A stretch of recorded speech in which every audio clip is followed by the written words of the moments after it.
A young nursing student crashes her car on a snowy road. She tells a passerby she's fine and then vanishes, without a trace. No footsteps, no calls, no body. Just an open car door, in silence. What happened to Maura Murray on that cold February night in 2004? This is one of the most chilling and enduring missing persons cases in American history. And after 20 years, there are still more questions than answers. February 9, 2004, Woodsville, New Hampshire.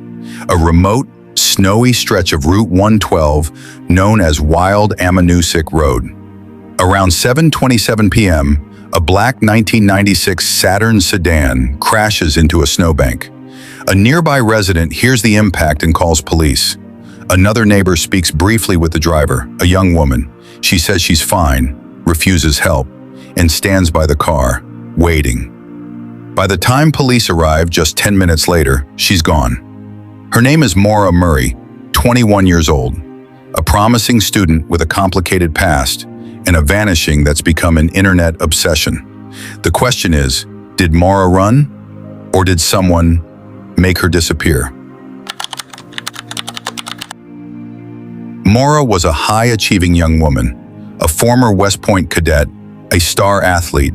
She transferred to the University of Massachusetts Amherst to study nursing.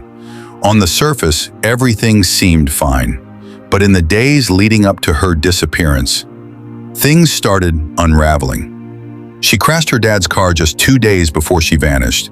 She had a strange breakdown at work, crying uncontrollably, and she searched online for directions to the White Mountains of New Hampshire.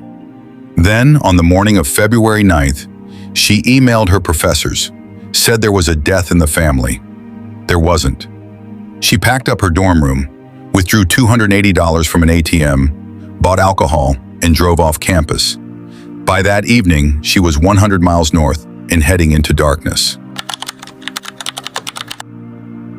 At 7:27 p.m., residents along Route 112 heard a loud thud. Maura had crashed her Saturn into a snowbank, facing the wrong direction. A neighbor, Butch Atwood, a local school bus driver, approached her. He said she looked shaken, but not injured. She insisted she had already called AAA, but cell service in the area was virtually non-existent. Butch drove home and called 911 anyway. At 7:46 p.m., police arrived. What they found was chilling. The car's front end was damaged, the driver's side door was locked, the windshield was cracked. Inside the car, a box of wine spilled on the seats, and a rag stuffed in the tailpipe. No signs of struggle, no footprints in the snow, just one missing person and a deepening mystery. Maura Murray had vanished within a 7-minute window, but the real question wasn't just where she went, it was why she left in the first place. Why was Maura even in that part of New Hampshire? She hadn't told her friends. She hadn't told her boyfriend. She hadn't told her family. She just left. Her relationship with her boyfriend was reportedly strained.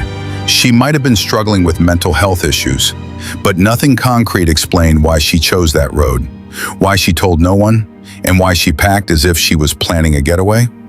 Was this a calculated escape or a detour that ended in tragedy? Within 24 hours, Maura's family arrived in Haverhill, New Hampshire. They searched the woods, passed out flyers, talked to locals, but the investigation was slow. The area was remote, rural, and covered in snow. Police didn't immediately treat the case as a crime. They assumed she had walked away on her own, but days turned to weeks, and no trace of Maura was found. No footprints, no clothing, no credit card activity, no cell phone pings, nothing. Then came the rumors.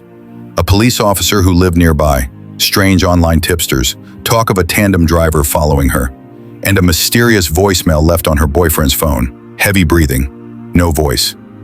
Each theory led to more questions, and each clue seemed to vanish as quickly as Maura did.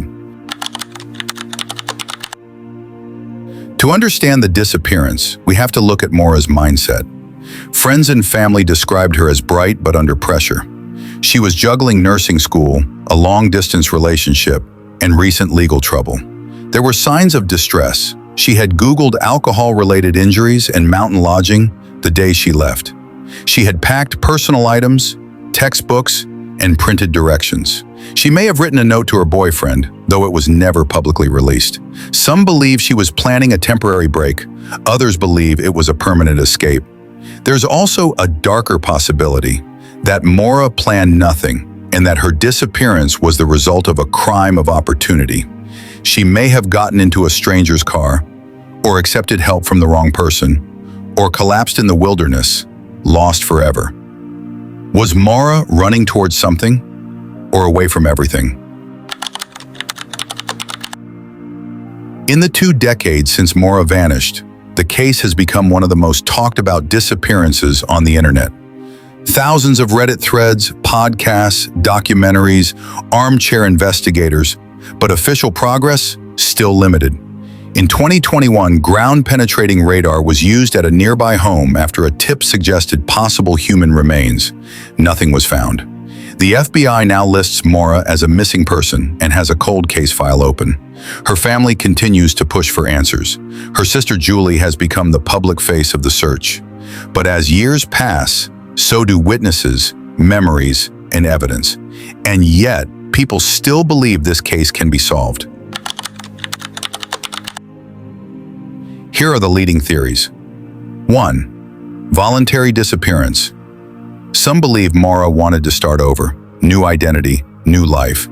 But how could she stay hidden for this long, without money, ID, or contact? 2. Suicide or accidental death. Could she have wandered into the woods in despair, hypothermia, overdose? But search teams found nothing. 3. Abduction. This is the most popular theory among law enforcement. A stranger or someone she knew may have picked her up, and something went wrong. 4. Foul play by locals. There were oddities: an alleged nearby house party, a suspicious property owner, an unsearched basement years after the fact, but no hard proof, just speculation. The truth could be one of these, or something none of us have imagined. Maura Murray's disappearance is more than a cold case. It's a haunting portrait of a young woman on the edge of something. So we ask you, what really happened on that lonely New Hampshire road? Was it a calculated escape, a tragic accident, or something far worse? And why, after all these years, hasn't even a trace of Maura been found? If this mystery captivated you, hit like, subscribe, and turn on the bell for more real-life disappearances, unsolved crimes, and the hidden truths behind the headlines. Because sometimes the scariest stories are the ones with no ending. Watch next: the disappearance of Hannah Whitmore, a nurse vanishes. Solved after decades. Cold cases that finally broke. Let us know your thoughts in the comments below. Subscribe for more gripping true crime breakdowns, mysteries, and criminal psychology stories, only on Twisted Case.